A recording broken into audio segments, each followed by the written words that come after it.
iliyopita mwanamke wako amekuvumilia kwa shida na raha, ulikuwa ndo kwanza nyumba ya kupanga chumba kimoja Sasa hivi umejipata unampa maneno ya kalaa, unajifanya kwamba amezeeka.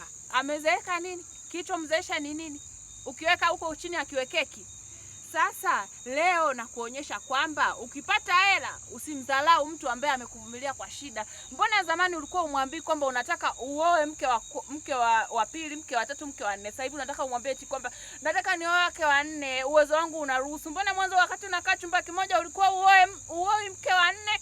Sasa hivi ndio unataka uoe mke wa nne kwa sababu umejipata. Sasa ninachofanya na kutengeneza na kufunga hichi kidudu kikimuingia mtu mwingine zaidi ya mke wako, basi kinavyoingia mle ndani kisinyae, lakini kwa mke wako ndio ukafanye kazi.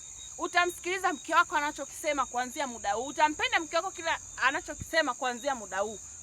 Wewe leo na kuonyesha kazi na kufunga na kuonyesha kazi na kuweka uone sasa mambo yanavyoenda. Wewe si mjuaji, umepata hela unaleta kiburi kwamba unataka ujue kila utamu unaujua wewe. Mke wako unamdharau. Haya, sasa basi fanya hivyo. Oa mke mwingine, mke wako usimdharau, yeye unamdharau. Kwa sababu gani? Na kuweka huko ndani utofanya kitu chochote zaidi ya kwa mke wako. Akili yako, pesa ukipata utampatia mke wako, kila utakacho kupata utamfanyia mke wako.